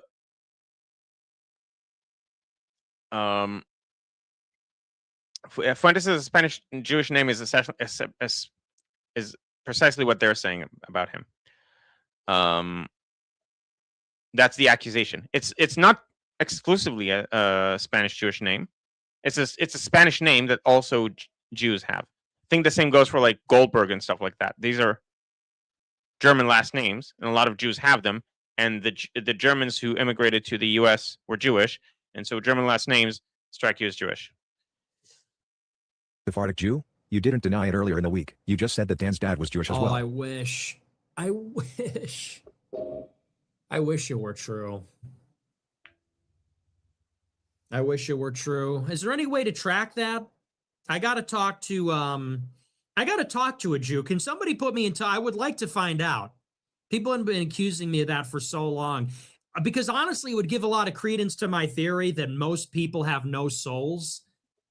And it's like, maybe the Jews are the only ones with souls. So wouldn't that kind of prove it? If I had a soul and none of you guys did, and I was Jewish and you weren't, wouldn't? This is another trope that is not true about Judaism, that Jews think only Jews have souls. Again, in the very, very, very like fringes of Judaism, you might have some people who say that. It's a misunderstanding of what is said in the in Kabbalah. It's not that Jews only have a soul. It's that the Jews, the worst thing is that Jews have the potential to get to a higher spiritual level than non-Jews. It's something along those lines. That's the worst it actually says. That you can reasonably think it says. Doesn't that kind of say it all? Doesn't it? Wouldn't it say it all also if all the prominent anti-Semites were Jews? All the anti-Semites that are notable, or like, wouldn't that kind of tell you something? Wouldn't that kind of prove Jewish supremacy? Like the anti-Semites are like, Jews think they're better than everybody. Jews think that they're represented among all the major fields because they're gifted, but really it's because they're cheaters. What if all the biggest and best anti-Semites were Jews too? Because it's like when Israel named the top 10 anti-Semites, it was like Dan Bilzerian, Sneeko, me, Dave Smith. It's like half of them were Jews. Isn't that so funny? Because we would say, look at the top bankers. Look at the top Wall Street funds. Look at this. Half of them are Jews. And the Jews would say, well, that's because we're gifted. It's because we're smarter. It's because we're better. It's because we have souls. We're chosen by God. Well, what if half of the anti-Semites were Jews too? Then it's like, damn. Maybe we... By the way, I was gonna let him finish, but I was gonna make a Kanye meme. He's gonna talk about Kanye as well soon. A lot of memes keep popping into my head today. Anyway, the Jews don't say it's because we're, what was it? Because we have a soul and you don't. Then it's like, damn. Maybe we are better. Maybe we are better. We fought the wrong enemy. Because we have souls. We're chosen by God. Well, what if half of the anti... Yeah, so essentially you're saying the reasons Jews say that they succeed in life is because they have souls and they're chosen by God and so on. I can give you a completely materialistic explanation for why Jews are disproportionately parts of the elite in Western societies. like in meritocracies. Semites were Jews too. Then it's like, damn, maybe we are better. Maybe we are better. We fought the wrong enemy. Maybe me, Dan, and Sneeko would get together and say, well, we are all the top anti-Semites and we are all Jews, and we definitely didn't cheat to get here, so maybe it's true. maybe we're better. Maybe our brethren were right. We were fighting. Why were we resisting this? Our brethren were right. Ben Shapiro, we're home. Shabbos Kestenbaum, Ben Shapiro, brothers. Our brothers, you were right. And then we turned the guns on the Goyim. We were fighting the wrong enemy. Then we all turn me, Dan, and Sneeko are bickering. We're fighting each other. You're Jewish. No, you're Jewish. Then we say, wait a second. We're all Jewish. We're all fucking awesome. And then we all turn on the audience. And we're like, wait a second. You people. It's you, Goyim. No, I'm kidding. Jokes, just jokes. 3 minutes more worth of monologue of a joke. Just joke. So I'll say what I think about what I think is actually going on in a second. No, but let's get Tefillin. Let's get Rabbi Tefillin on the line. Let's figure it out. Let's trace the lineage. I'm open to the idea that I'm Jewish. Maybe I am. Here's what they're hanging there. They're hanging their hat on the fact that some Hispanics are Jewish. Because 500 years ago, some conversos came to the New World. And so they say, well, Fuentes is a Sephardic name. It's like, well, okay, so is Rodriguez a Sephardic name? Is fucking Sanchez? Like, yes, half of a millennium ago, some conversos came to the New World. So is it possible? I mean, I suppose I'd be interested to find out. I don't think that would change anything. So yeah, maybe we'll get Rabbi to follow. Roiper SC sent $25. Hey, but yeah, if that turned out to be true, there'd be signs. Construction Roiper sent $200. Got the whole construction. Okay. One last clip. And I think a lot of what he says, the reason he became prominent is that he said truths that people were too afraid to say. For the first time in my career, I'm taking it as a compliment. For the first... Oh, what's this? Oh, what a nice video. You should watch it. Okay. First time in my long and storied career in this movement, I wish it was true.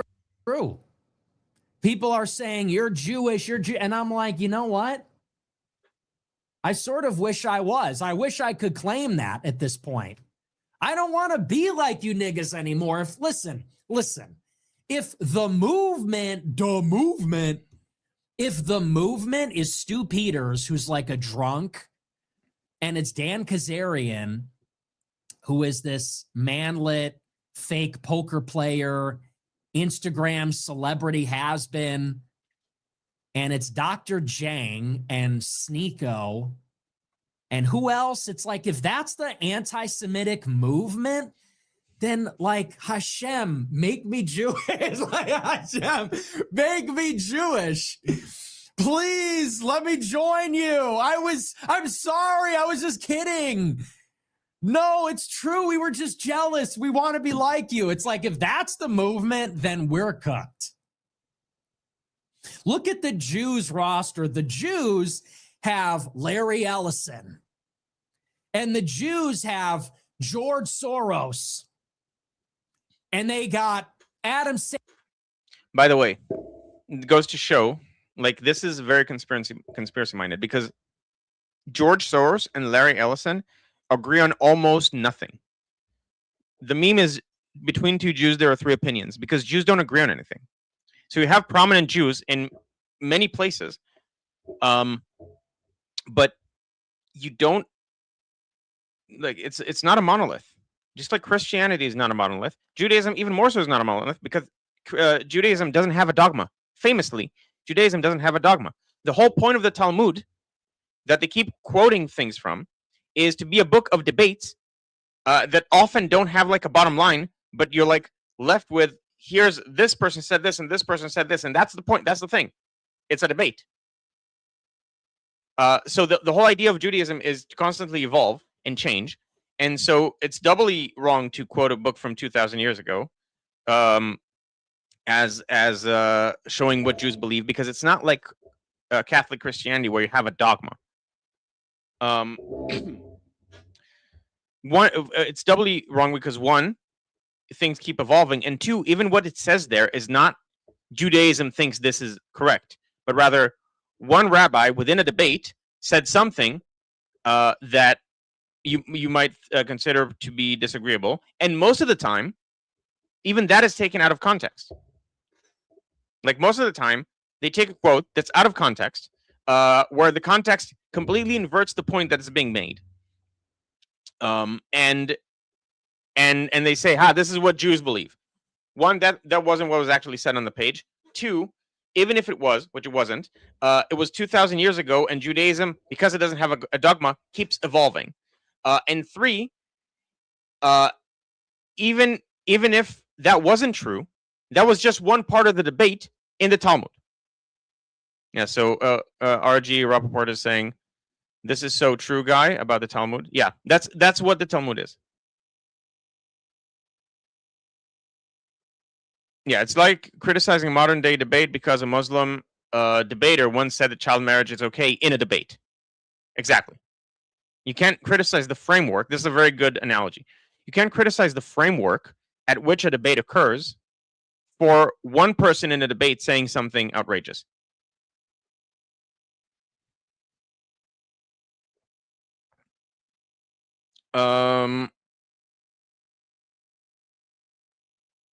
Okay. So anyway, so I wanted to clear that up.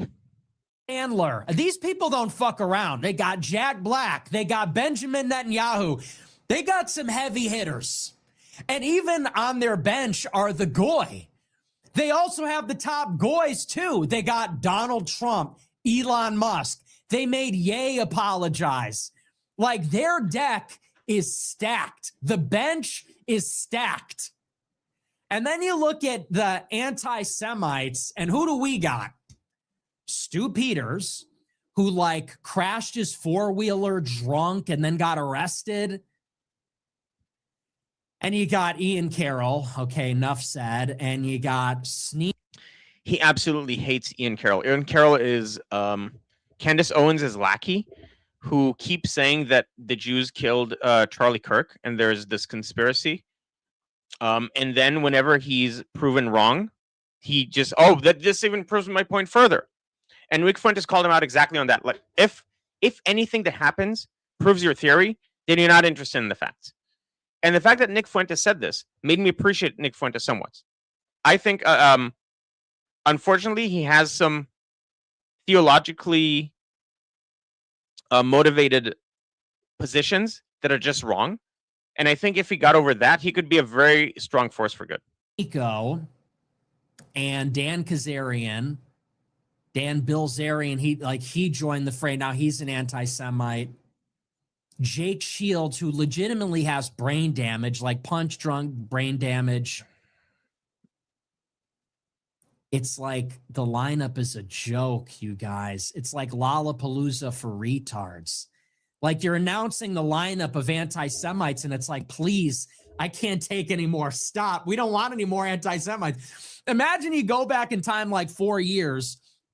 Nobody was anti-Semitic. Nobody knew about the Jews. Nobody knew the Jews did 9/11. Nobody knew the Jews were doing these things. And there you go. Like, it's what I remember. After Charlie Kirk was assassinated, he made a video, and he said, no, it's Tyler Robinson did it. Very clearly, Tyler Robinson did it. And then his audience, because they're all morons.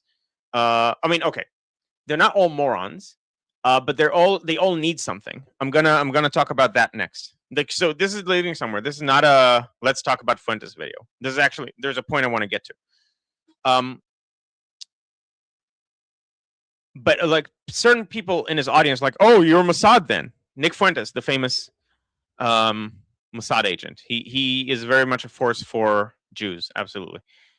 But he said, you all can't think. It's just like, just because the Jews did 9/11, you think they did everything. And I that was very funny. Yeah, so the Jews did 9/11. Who really believes this? Really? So Nick Fuentes unironically believes this. This is very much a view he holds to, and I don't think you'd be able to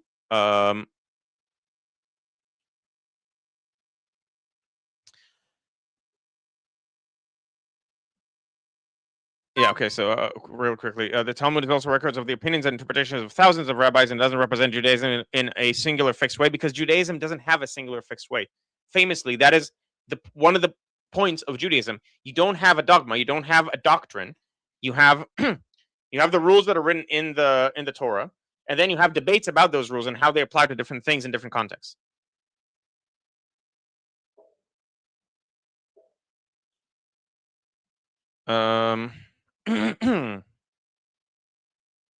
Yeah, exactly.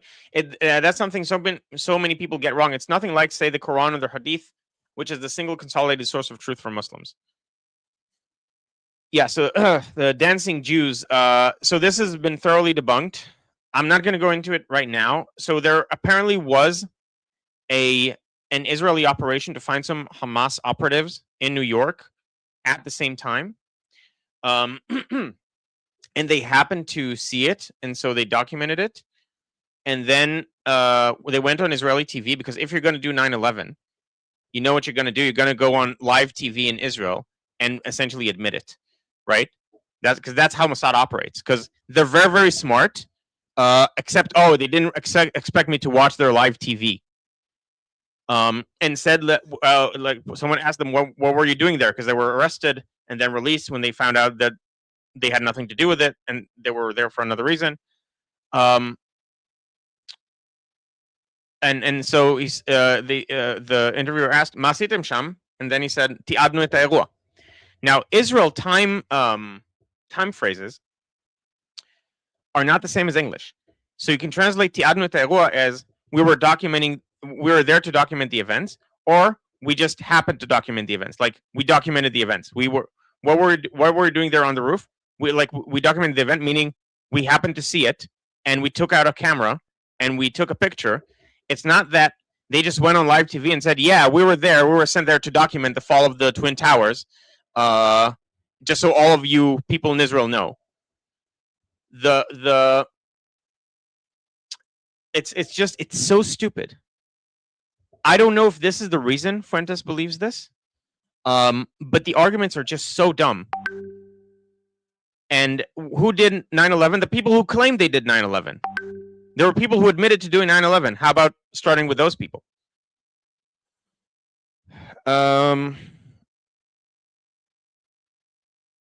Okay. Things. And you're thinking, like, who's going to be the celebrity endorsements for anti-Semitism? It's like this MMA fighter. It's like, remember Dan Bilzerian from 2015 when he was on Instagram? And it's Sneeko, because, like, of course, he follows every fad. And it's this, like, COVID truther alcoholic who beats his family, Stu Peters. It's like, don't we have anyone better? Like, we used to have Kanye. He doesn't want any part of this anymore.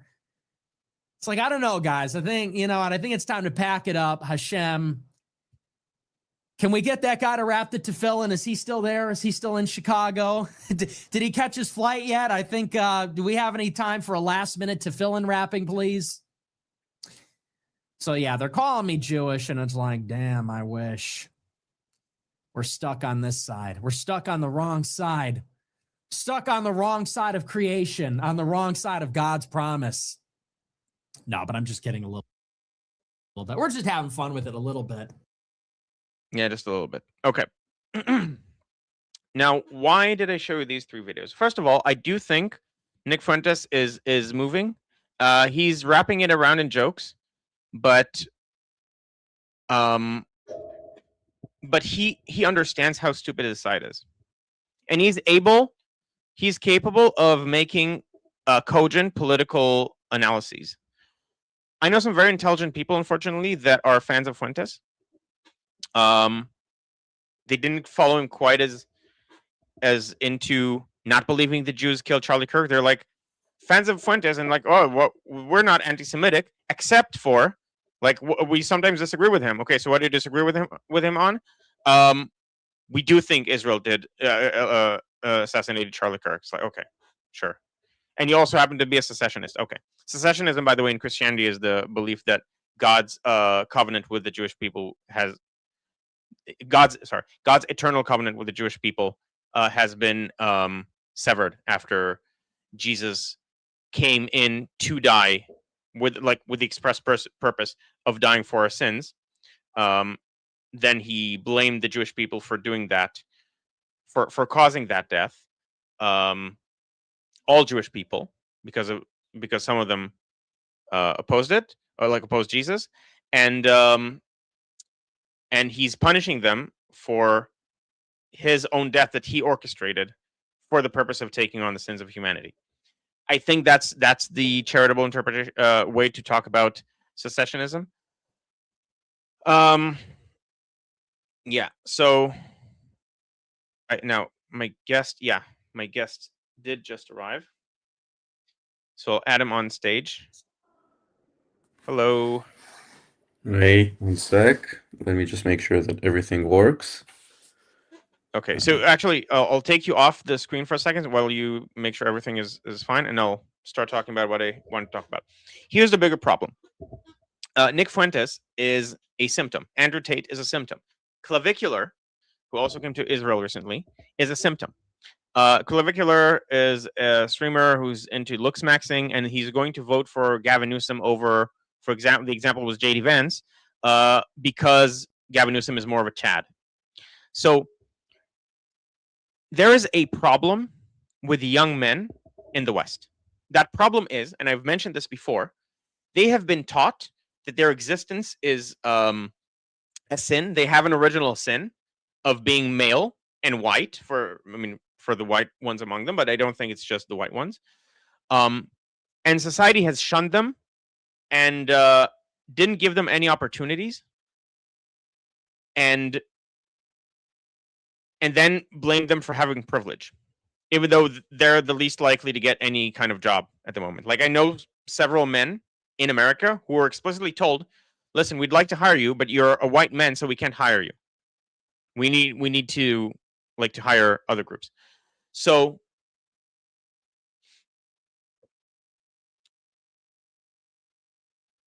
so yes, it's true, but they can. Oh, I think I'm not sure. This might be about secessionism. I don't know, because Hungry Age, I've seen some comments. I don't know what his position is. Yeah, as a Christian, it's very clear that the covenant was eternal. The fact that God keeps his promises also gives me confidence in the new covenant. Exactly. If an eternal covenant can be broken, then it's not a covenant. Therefore, you can't trust any new covenant.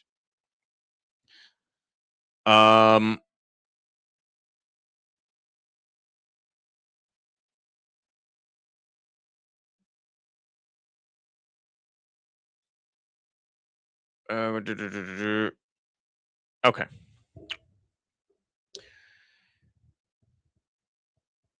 So the problem is that they have been blamed for the ills of the world, and then they know they're not in charge of the ills of the world, and they're very frustrated, justifiably so. They're and they need a place to vent, and also something to explain why this is happening. Who's causing this? Who's poisoning my society against me? Now, the people poisoning their society against them have managed to convince them that the cause of this. So they went on one side, which is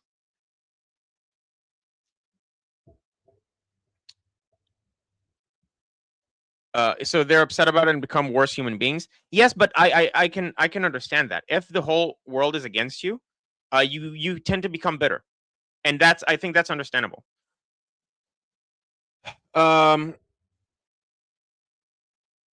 Oh, okay. So another person in the chat. I would. So Joshua Tift.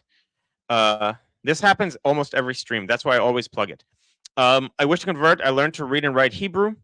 By the way, again, Judaism doesn't encourage conversion. If you want to convert, that's on you.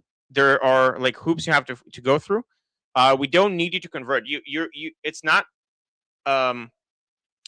You don't have to hold a specific set of propositional beliefs to go to heaven in Judaism. Like you don't have to be Jewish to go to heaven.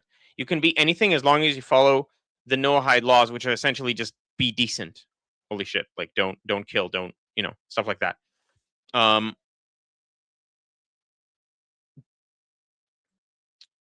But if you want to convert and you stated that you are trying to learn Hebrew, I have a course that I made.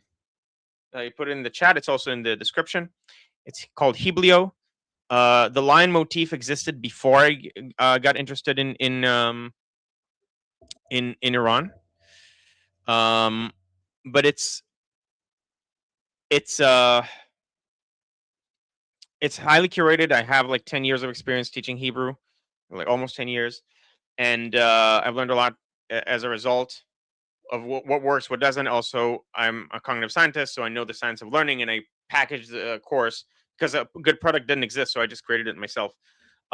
It's much cheaper than any other like Ulpan or something you would go to. So if you're interested, the link Heblio Hebleo.com. Okay, Alex is agreeing with me about young men. Again, for those interested, because like every stream so far, there's someone who's at least interested enough to seriously look into it. Yes. So Monkey is summarizing what I want to say. Everything the Jews are blamed for can be laid at the feet of Marxists and Islamo-Marxists. So the people who have poisoned academia against men and against the Jews, they're the Marxists, like the Gramsci types who have taken the long march through the institutions, and the Islamists who are trying to take over the West, like the Qataris, and so on, who are investing money into turning into those critical theory type departments to destroy the West. And actually, for these young men, they don't have good role models because the West has eliminated positive male role models.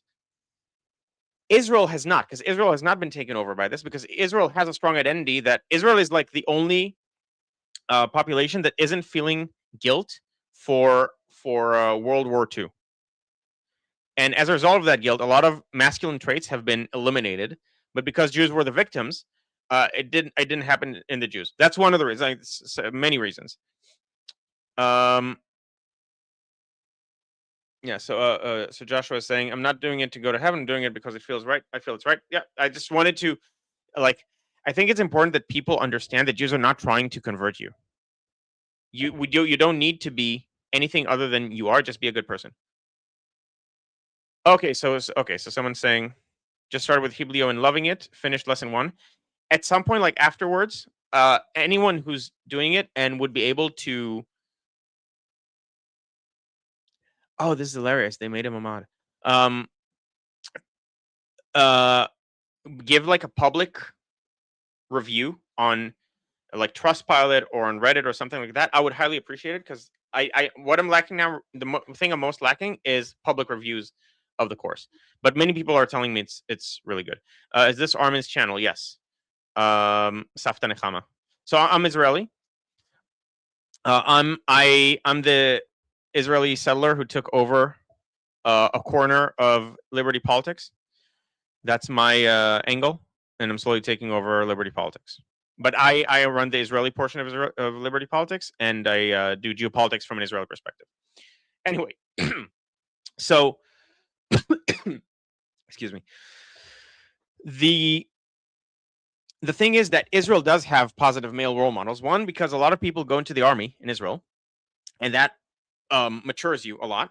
And two, we're not sorry for our existence, and we're not going to apologize for existing, and we are going to be assertive about it. And there are a lot of people in Israel. If you're looking for positive male role models, Israel has them in spades. You just have to look for them. But if you hate Israel, you're not going to be able to find them in Israel. Just a quick example.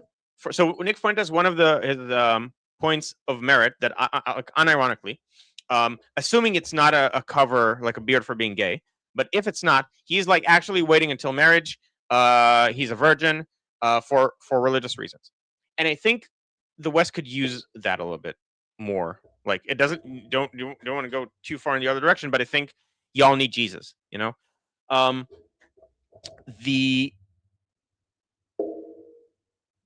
Okay, so my I'm gonna finish the sentence and then I'll let Atal come in. So, just as an example, look at the Gordon family of MMA fighters. You want positive role models? Look at them. They're highly respectful. So their father is Jewish. Their mother is a convert from Hong Kong. She's Chinese, converted to Judaism. They're like 7 siblings, I think, or 8. The father died. The mother raised them alone. And they're like super respectful, super eloquent, and they're fucking beasts. Like, they just had a GFN Gordon Fight Night event in Israel. And a 20-year-old, I think is the oldest, or he's the most famous one among them, called Ahavat Hashem, love of Hashem. Can't get any more. It's like Shabbos Kestenbaum said that Nick Fuentes said about him. Like, you can't say the name without it sounding anti-Semitic. So it's the same for Ahavat Hashem. So Ahavat Hashem Gordon just fought John Lineker, which, if you know anything about fights, and beat him by unanimous decision. By the judges, and if you know anything about like UFC and stuff, like that's insane. And like, if you're looking for masculine role models, go there. Don't go to Andrew Tate. Don't go to look smacksters like Clavicular. Look at some people with some content to what they're doing, like the Gordons and so on. So anyway, that was my spiel, and I think the solution to the problems of a lot of the Groypers are actually the thing that they were taught to hate the most, which is Israel. And with that, I mean, we don't have long because we have to finish in like 10 minutes. But Atal, hello. Hi, can you hear me well? Yes, I can hear you fine. Do you have anything to say about anything that I just said, or do you want to bring up something else? We don't have time now because of the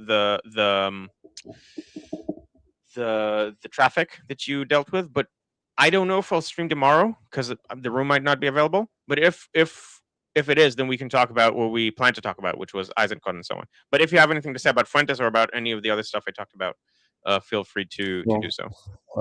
I joined quite late, so I'm not sure exactly what you said about Fuentes. Were you talking about his Hunter Biden interview, or just in general? No, I haven't watched that. A lot of people in the chat mentioned that. I mean, I think a lot of people, I mean, with regards to what you said, I mean, we talked about it yesterday, so I don't think he's converting to Judaism or anything. I mean, I think he's just fed up with. No, it's that was clickbait to get people to hear the nuanced takes. I see. But yeah, so just I think just repeat what you said yesterday. So what I said yesterday is that Nick Fuentes, I mean, anti-Semites, the deluge of anti-Semites are usually people who are, I mean, there's no other word to say other than losers in their life. And, you know, they have this Nietzschean resentment with just frustration with their life. And they obviously channel it towards anti-Semitism. And I think Nick Fuentes, among the major figures of anti-Semitism, is probably the most intelligent. He's extremely articulate, has a very, very high verbal IQ. And over the past, I guess, few years or even months, I think he's just realized that it's not a very good company to be in. If you're sharing the stage with Dan Bilzerian or Jake Shields, people whose ability to make any sound arguments or basically think in any logical manner is basically non-existent, or just being around conspiracy theorists or just extremely sketchy people. So I think it's quite entertaining. I mean, I don't think that he's stopped being like an anti-Semite. I think he's just realized that it's very frustrating for an intelligent person like him to be in the company of those people. And I still find him extremely funny. I mean, I can completely disconnect his views about things, but I think as a commentator, he's kind of a troll and a comedian. So I think that's his source of power, and I think that's also why he's dangerous, because like unlike those people, he knows exactly what he's doing, and he does have a lot of sway. Yeah. And Monkey is saying, don't forget an audience full of inbred third worlders and bots, which is also true. But that's I don't know what percentage, but a large percentage of his audience is that. But by the way, I don't know if you raised this topic before, but yesterday we talked about why in Israel we don't have the kind of incel looks maxer phenomena as much as you do have around the West. And no, yeah, I briefly brought it up, but I think you can, if you talk about it, that could be a good. So I think we don't really have the phenomena of I don't know what you'd call it, the lone male who basically is just like in his Incel? man cave, and yeah, incel, just on the internet all day, like chronically online. I think that one of the reasons we don't have it as much in Israel is, first of all, I think just the fact that we are at war, so people, young men, are at doing a lot of reserves or studying. I mean, life is not as easy as it is in the West. I mean, Israel is a rich country, but I don't think people have the luxury to have this much free time as they do in the States or other countries in the West. I also think that it's because our scene is so small, like the Hebrew language scene, you can't have a very developed internet scene like you do have in other countries, where you have Reddit forums and you create an entire identity around an online cultural phenomena. Some people are trying to copy these I guess absurdities that have developed in the West, in Israel. But also, I think in Israel, because we are not such an individualist society as in the States or other places, people usually have friends. So you don't really have this kind of sense of frustration and anger with your life. I do think that it is kind of a first world problem, that it comes a lot from comparison, from social media, and from having free time. I mean, if you're more in survival mode, you don't really have time to scour Reddit and find like-minded people like you. And I think also it's very much antithetical to kind of the Jewish and Zionist way of thinking, which is more proactive. It's less victim blaming. Of course, you always have people who want to play the victims, and I think it is kind of a psychological ill if you tend towards this predisposition, instead of trying to fix what's broken in your life and trying to blame it on someone else. Yeah, and I also don't think we do have the kind of conspiracy mindset that is so prevalent in the US, and I think that's for a bunch of different cultural reasons. But if you tend into conspiracy theories, you're much more easily lauded into like the more hardcore stuff. This is like the soft drugs, it's like the getaway drugs. That's how you get into anti-Semitism. The gateway, yeah. Yeah, there was a really funny episode in Big Mouth where Andrew, one of the teens, he's Jewish, by the way, and he has a lot of teen angst, and he goes to like a kind of support group for men, and slowly he agrees with them, and then he sees that many of them are like neo-Nazi or something like this, and it was just like a great parody of I think what's happening on like this same process. Sorry. Of this same process. Exactly. I mean, it's like the gateway drug, because you're basically building on people's resentment and anger. And, I don't like want to ostracize those people, because I do pity them and I think they do need help. And I do think it comes from lack of purpose and lack of supportive environment. I'm not trying to downplay their own responsibility for their lives, but I do think it's a wider societal ill that is something that many people and public intellectuals, authors have described in the U.S. The crisis of meaning, as it is often called. And Yeah. I think it's just one manifestation of it, these online cultures.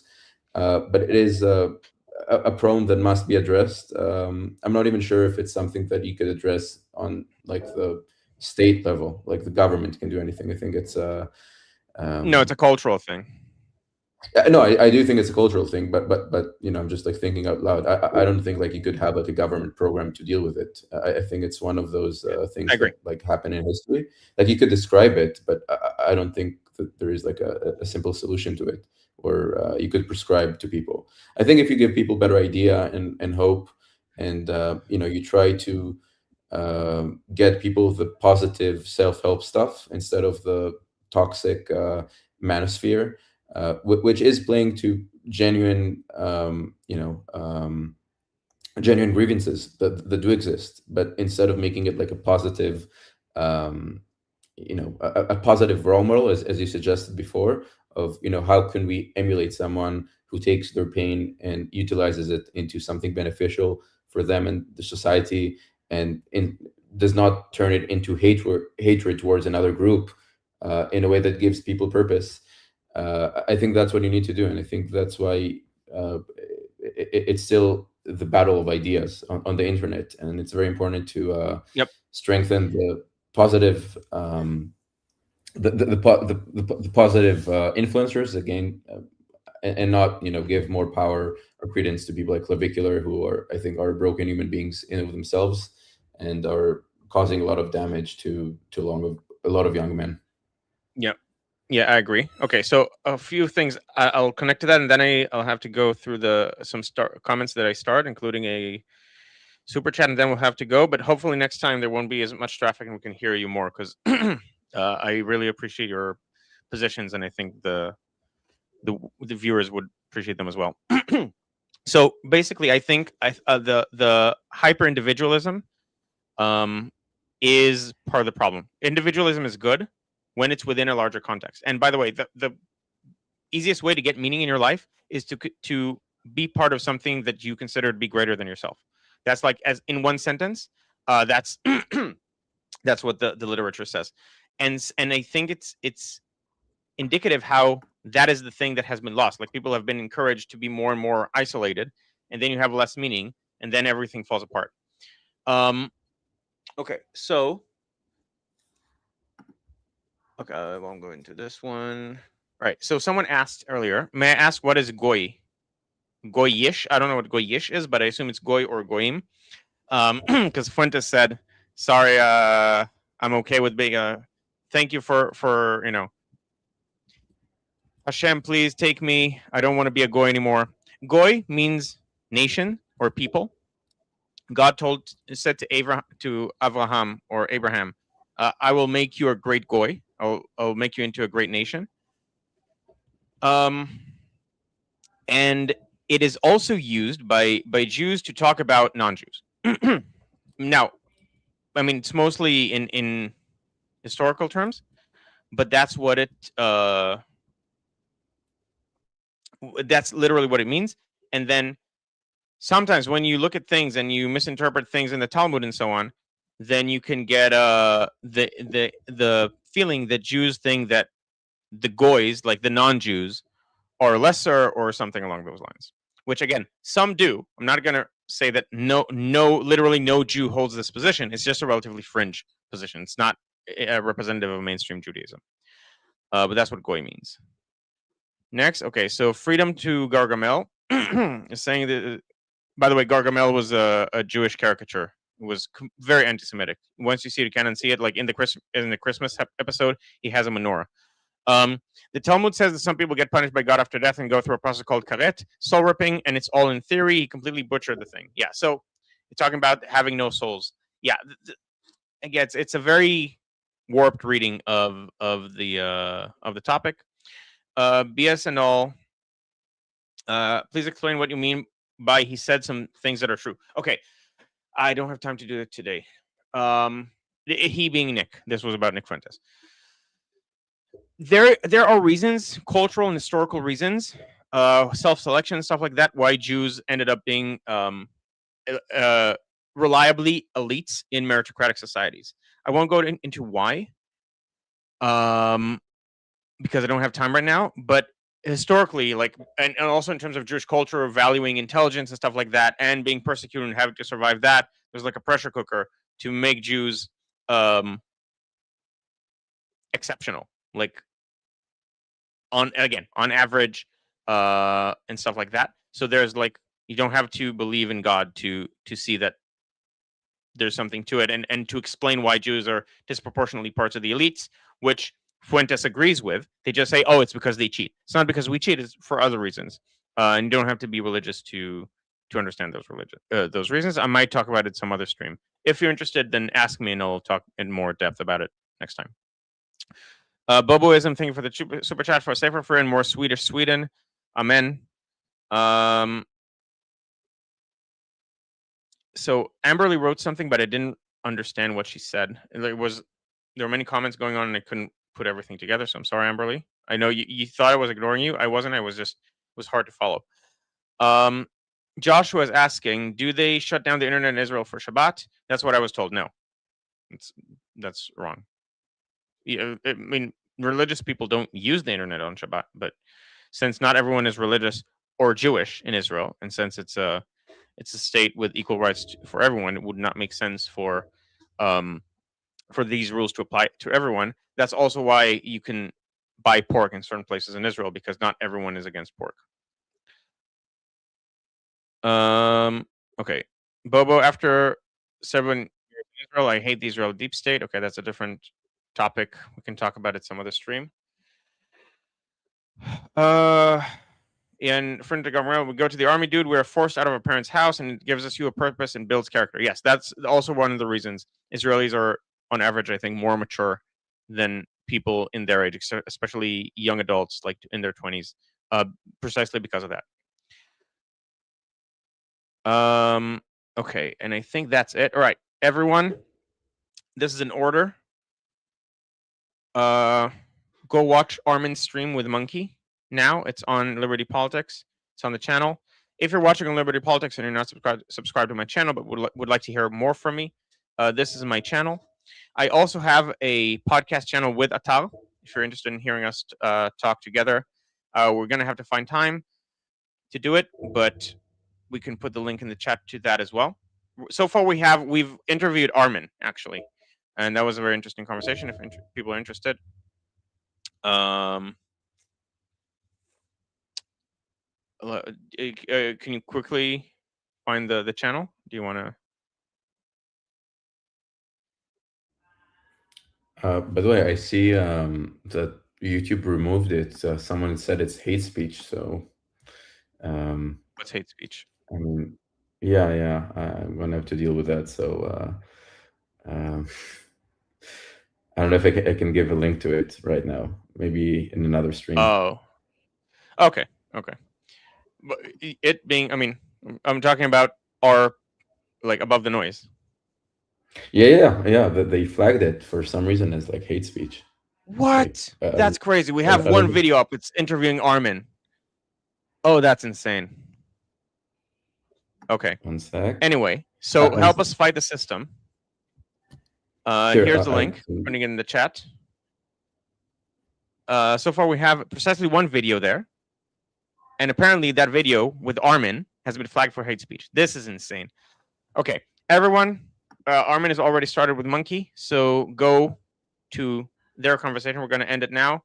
And if you're interested in talking to me or to Armin or to Ali, join the discussion group using the QR code or the link in the description. Yeah, and that's it for today. And hopefully you'll be able to have a larger conversation with Atal some other day. I hope to be able to stream tomorrow, but might not have access to the room, so we'll see. All right. Thank you, everyone, for showing up.